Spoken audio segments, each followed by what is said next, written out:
Hello, kindergarten, and happy Friday. It is almost the weekend, and we have our last story for this week titled Feathers for Lunch. And again, this story is by Lois Ehlert, who is not only the author, the person that writes the words, but is also the illustrator, the person that draws or paints or makes collages or photographs for our story. And we have been listening to stories by Lois Ehlert all week. So let's refresh our memories and think about all the things that she likes to write about and that she likes to draw about.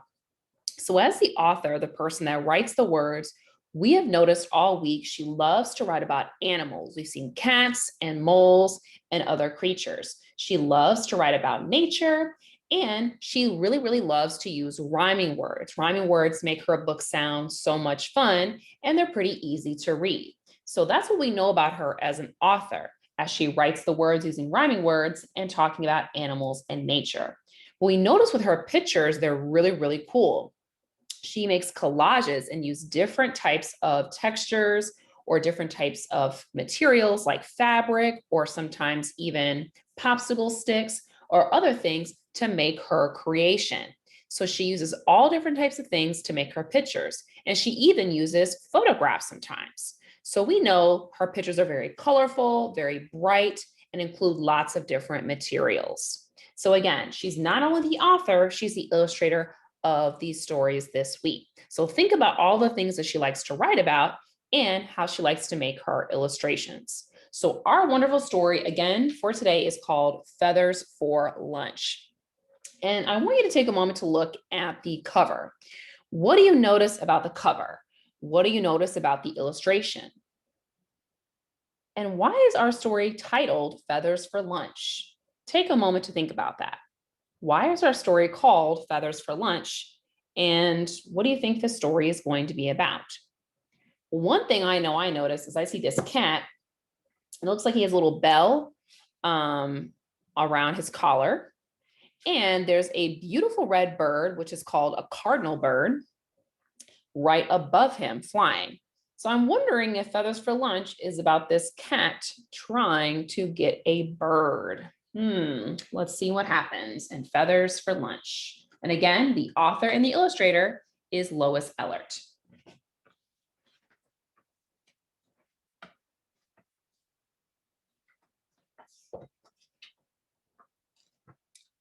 Uh-oh, doors left open, just a crack. I see this cat's tail. My cat is out and he won't come back.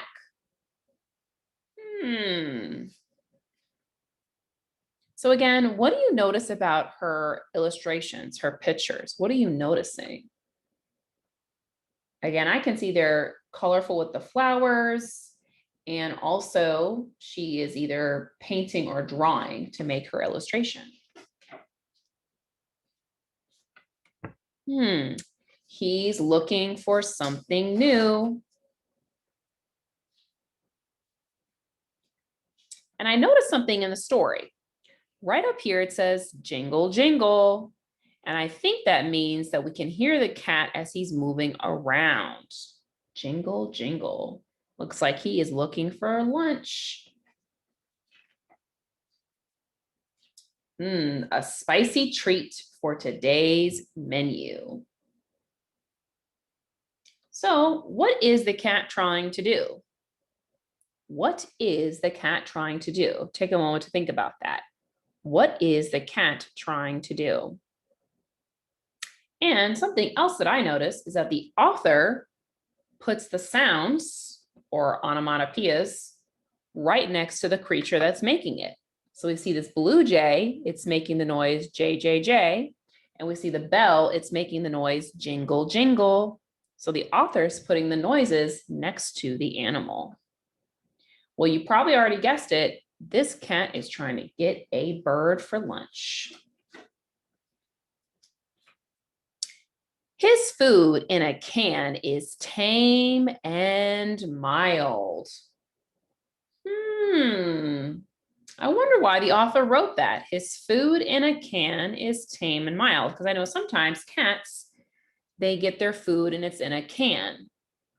I wonder why the author wrote that. What do you think? Why did the author write his food in a can is tame and mild?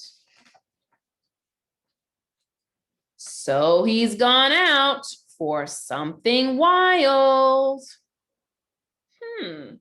So it looks like he doesn't always like his food coming in a can. Sometimes maybe he wants to catch his food because cats, they're very, very good at catching their prey. And I also noticed something else about Lois Ehlert's words in the story.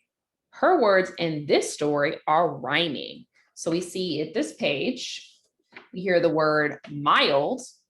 And then at the end of this sentence, we hear the word wild. So mild and wild rhyme. So she is also using rhyming words in this story. He's snooping and sneaking. Those birds sure look good. And again, we're noticing that she's putting the sounds next to the animals. So this is a woodpecker and it's going tap, tap, tap, tap, tap. So she's putting those onomatopoeias next to the animals. So he really wants those birds. If he could catch one, he'd eat it. He would. Why do you think the cat cannot catch a bird? Take a moment to think about that. Why do you think this cat cannot catch a bird? And again, the author puts the sounds next to the animal. Okali, okali, and then at the bottom we see jingle, jingle. So why do you think the cat cannot catch a bird? But when his bell jingles, birds call a loud warning. Whistle, whistle, check, check, check, jingle, jingle. So I think we just had an answer to our question. Why can the cat not catch a bird? How come he cannot catch a bird? Think about what the story just told us. But when his bell jingles, birds call a loud warning.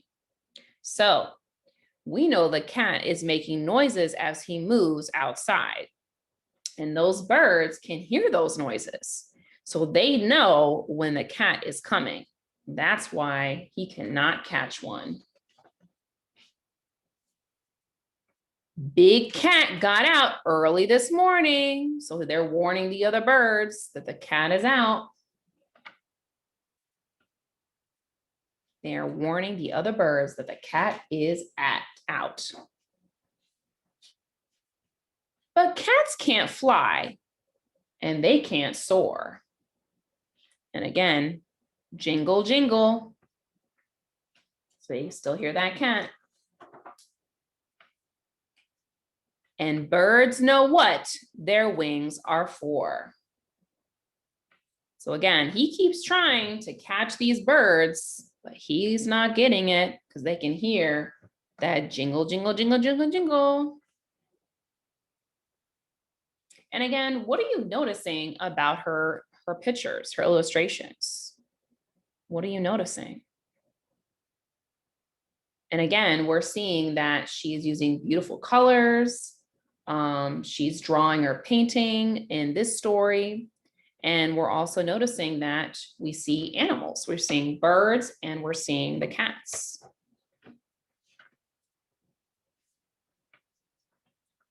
So he keeps prowling, hoping to munch. Sweet, sweet, chirp, chirp. Jingle, jingle. Keeps trying to catch him. See his tail at the bottom.